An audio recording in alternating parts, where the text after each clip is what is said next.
Hey guys, Nawaz from और इस video में हम बात करने वाले हैं वंडर वुमन 1984 के बारे में।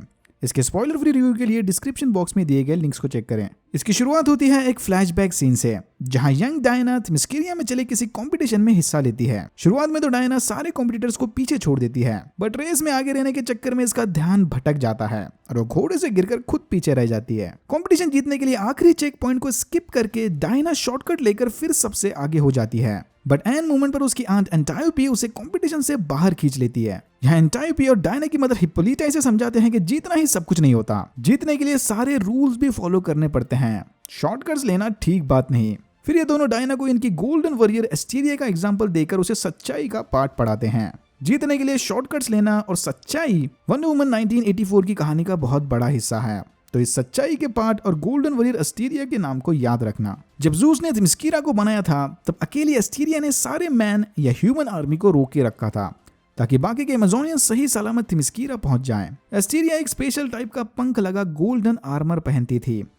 इसे मजबूत बनाने के लिए सारे अमेज़ोनियंस ने उनका आर्मर कुर्बान कर दिया था। एस्टीरिया ने इस आर्मर की मदद से सक्सेसफुली ह्यूमंस को रोक के रखा, बट बाद में उसके साथ क्या हुआ किसी को नहीं पता। थेमिस्कीरा में चले ये स्पेशल अमेज़न गेम्स उसी की याद में रखे जाते हैं। She is one of the greatest. Okay, fast forward to 1984।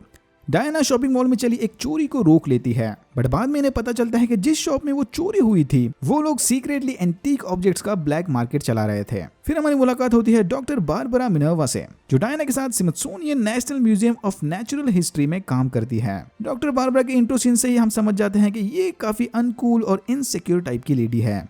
Simple भाषा में डायना प्रिंस की एग्जैक्ट अपोजिट। भले ही इसका कैरेक्टर अनुकूल लगे, बट डॉक्टर बारबरा निहायत ही होशियार जियोलॉजिस्ट, जेमोलॉजिस्ट, लिथोलॉजिस्ट और क्रिप्टोजूलॉजिस्ट है। भाई मुझे तो नाम भी ढंग से नहीं लेने आ रहे। डॉक्टर बारबरा की इन्हीं खूबियों की वजह से FBI वाले उससे मिलने आते हैं ताकि वो उन ब्लैक मार्केट वाले एंटीक ऑब्जेक्ट्स के बारे में सब कुछ जान सके, मेनली उसकी कीमत। इन्हीं ऑब्जेक्ट्स की जांच करते वक्त डॉक्टर बारबरा को ड्रीम स्टोन मिलता है। ये एक ऐसा ऑब्जेक्ट है जो इसे छूने वाले की कोई भी एक ख्वाहिश पूरी कर सकता है। इस स्टोन को जोलस नामी गॉड ऑफ मिस्चीफ ने बनाया था, मतलब बुरा वाला गॉड। ये ड्रीम स्टोन आपकी किसी भी एक विश को पूरा तो कर देगा, बट इसके बदले आपको उससे मैच करती हुई कोई बड़ी कीमत चुकानी पड़ेगी। अनफॉर्चुनेटली इसे यूज करने के डिसएडवांटेजेस इस पर नहीं लिखे होते, तो सबको लगता है कि ये बिना किसी रिटर्न के आपकी कोई भी ख्वाहिश पूरी कर देगा। डायना मजाक मजाक में इस ड्रीम स्टोन से स्टीव को वापस मांगती है, जो सालों पहले मारा गया था, और डॉक्टर बारबरा अपने लक को ट्राई करने इससे डायना जैसी लाइफ मांगती है कि मुझे कुछ नहीं चाहिए, बस वो सब दे दो जो डायना के पास है। उसे ये नहीं पता कि कॉन्फिडेंस के साथ साथ इसे वंडर वुमन वाले पावर्स भी मिलने वाले हैं। फिर हम देखते हैं कि फेमस टीवी पर्सनैलिटी और ऑयल बिजनेसमैन मैक्सवेल लॉर्ड इस ड्रीम स्टोन के पीछे पड़ा है। टीवी पर तो मैक्सवेल ने अपनी गुड बॉय बिलियनर वाली पर्सनैलिटी बनाकर रखी है, बट हकीकत में उसका बिजनेस बुरी तरह से फेल हो रहा है। इसने इन्वेस्टर को झूठे वादे देकर अपना ऑयल एम्पायर खड़ा किया था, शॉर्टकट और झूठ की मदद से, बट धीरे धीरे अब सारे इसकी सच्चाई जानने लगे हैं। इसीलिए मैक्सवेल उस ड्रीम स्टोन के पीछे पड़ा है ताकि वो अपनी डूबती नैया को बचा सके। मैक्सवेल ड्रीम स्टोन को हासिल करने डॉक्टर बारबरा के डिवीजन को तगड़ा डोनेशन देता है ताकि वो इसकी मदद से म्यूजियम के अंदर घुसकर FBI से पहले उस स्टोन को हासिल कर ले। पहली मुलाकात में डायना को मैक्सवेल पर डाउट आता है कि भाई ये बंदा पक्का झोलर है। यहाँ मैक्सवेल को पता चलता है कि स्टोन तो डॉक्टर बारबरा के पास है, मतलब उसे हासिल करने इसे बारबरा को फंसाना पड़ेगा। धीरे धीरे डॉक्टर बारबरा को अब ड्रीम स्टोन का इफेक्ट दिखने लगा है। डायना की तरह ही ये भी अब लोगों की नजरों में आने लगी है। पहले इसे सारे देखते इग्नोर कर देते थे।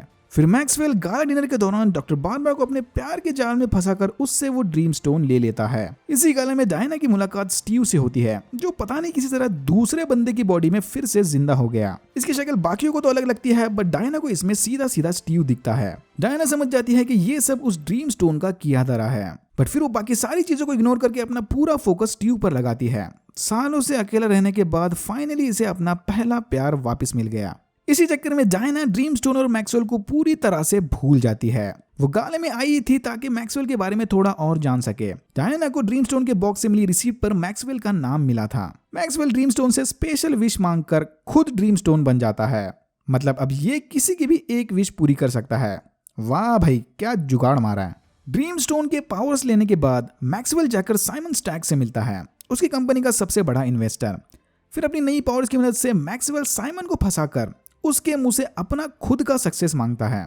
इतना ही नहीं, उसकी ये विश ग्रांट करके मैक्सवेल बदले में सारे शेयर्स अपने नाम पर करके कंपनी का सोल ओनर बन जाता है और साइमन को टैक्स फ्रॉड में फंसाकर अपने रास्ते से हटा देता है। स्टीव के साथ थोड़ा क्वालिटी टाइम बिताने के बाद डायना को फाइनली ड्रीम स्टोन के बारे में याद आता है। जैसे ही डॉक्टर बारबरा इन्हें बताती है कि ड्रीम स्टोन तो मैक्सवेल ले गया, वो फौरन उसके ऑफिस में घुसकर तलाशी लेना शुरू करते हैं। इन्हें इधर ड्रीम स्टोन की बजाय उसका बचा कुचा बेस मिलता है, क्योंकि मैक्सवेल के विश मांगते ही ड्रीम स्टोन तबाह हो गया था। बेस के अंदर लिखी एंशिएंट लैंग्वेज को देखकर डायना समझ जाती है कि इस पत्थर को बनाने के पीछे किसी गॉड का हाथ है। डायना को शक है कि इस टाइप का ऑब्जेक्ट किसी बुरे टाइप के गॉड ऑफ मिस्चिफ ने बनाया होगा। नहीं, ये वाला नहीं, दूसरा। डायना फौरन बारबरा को कॉल करके उस ड्रीम स्टोन के बारे में सारी हिस्ट्री निकालने को कहती है। मैक्सवेल का कचरा चेक करने के बाद इन्हें पता चलता है कि वो इस वक्त कायरो गया है नए ऑयल किंग से सौदा करने। डायना स्टीव के साथ अपने एक्सेस कार्ड की मदद से म्यूजियम आर्काइव्स में रखा एक फाइटर जेट चुराकर मैक्सवेल के पीछे जाती है। लकीली आर्काइव्स में रखे उस जेट की टंकी फुल थी। फिर रडार से बचने डायना अपने फादर के सिखाए मैजिक को यूज करके उस जेट को इनविजिबल बनाती है। इसी मैजिक की मदद से जूस ने थेमिस्कीरा को बाकी दुनिया से छुपाए रखा था। फाइनली वंडर वुमन को उसका इनविजिबल जेट मिल गया। मैक्सवेल कायरो जाकर उस ऑयल किंग की ख्वाहिश पूरी करता है और बदले में उससे उसकी सारी सिक्योरिटी छीन लेता है। याद है ना, विश पूरी होने के बाद रिटर्न में भी कुछ देना पड़ेगा। इस बंदे को अपनी पुश्तैनी जमीन वापस चाहिए थी। ख्वाहिश पूरी होते ही एक बड़ी सी दीवार उस इलाके को 2 हिस्सों में बांट देती है। जमीन तो मिल गई, बट बिना सिक्योरिटी फोर्सेस के ये बैकलैश कैसे हैंडल करेगा। डायना और स्टीव मैक्सवेल को वापस आते हुए देख लेते हैं और इधर होता है वो छोटा सा रोड एक्शन सीन। स्टीव को वापस पाने के बाद से ही धीरे धीरे डायना अपने पावर्स खोने लगी थी। इसके ऊपर भी अब ड्रीम स्टोन का रिटर्न इफेक्ट शुरू हो गया। डायना की कमजोरी का फायदा उठाकर मैक्सवेल वहां से भाग जाता है। फिर डायना, स्टीव और बारबरा ड्रीम स्टोन की हिस्ट्री चेक करने एक मायन शामन से मिलते हैं। बाबा जीत, हाँ, इंडियन ऑडियंस को इंप्रेस करने एक इंडियन फेस कैरेक्टर घुसा दो, सही है। ओके, और यहाँ पर डायना का शक यकीन में बदलता है। इस स्टोन को एक वेरी बैड गॉड ने क्रिएट किया था, God of lies, Duke of deception. Dream stone wish तो पूरी करता है, but with a big twist.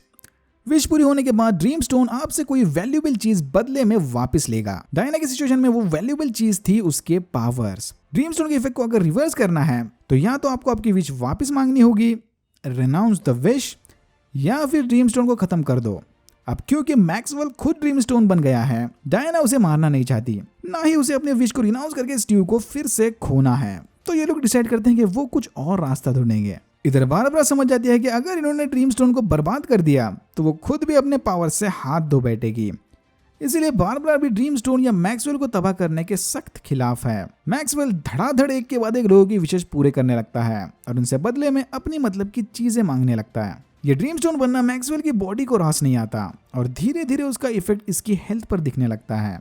फिर मैक्सवेल लॉर्ड और ज्यादा पावर और अथॉरिटी हासिल करने के चक्कर में सीधा जाकर प्रेसिडेंट ऑफ यूनाइटेड स्टेट्स से मिलता है। यूएस प्रेसिडेंट की पावर और अथॉरिटी के बदले मैक्सवेल उसे ढेर सारे न्यूक्लियर वेपन्स देता है। अचानक यूएसए के पास इतने सारे न्यूक्लियर वेपन्स देखकर रशिया उन्हें न्यूक्लियर वॉर की चेतावनी देता है। तभी स्टीव डायना को उसके घर में रखे गोल्डन आर्मर के बारे में पूछता है। डायना लाशों की मदद से इसे एस्टीरिया और गोल्डन आर्मर का किस्सा बताती है। थेमिस्कीरा से ह्यूमंस के वर्ल्ड में आने के बाद से ही डायना ने एस्टीरिया को ढूंढने की बहुत कोशिश की, बट वो बस उसके गोल्डन आर्मर को ही ढूंढ पाई।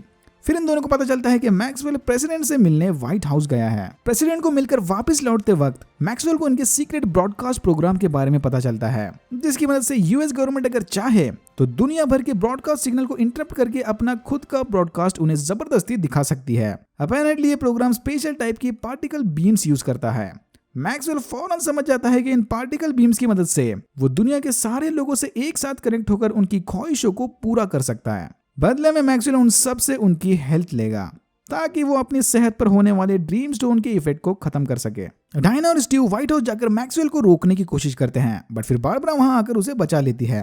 बारबरा को किसी भी कीमत पर अपने पावर्स नहीं खोने, चाहे इसके बदले सारी दुनिया की बैंड बज जाए। यहाँ डायना इसे समझाने की कोशिश करती है कि ड्रीम स्टोन ने बारबरा को पावरफुल तो बना दिया, बट बदले में उसकी ह्यूमैनिटी छीन ली। पर बारबरा उल्टा इसे धमकी देकर मैक्सवेल के साथ ब्रॉडकास्ट स्टेशन जाती है। रास्ते में बारबरा मैक्सवेल से एक और विश मांगती है कि उसे एपेक्स प्रेडिटर जितना पावरफुल बनना है। तो टेक्निकली क्योंकि अब मैक्सवेल नया स्टोन है, वो बारबरा की दूसरी ख्वाहिश भी पूरी कर सकता है।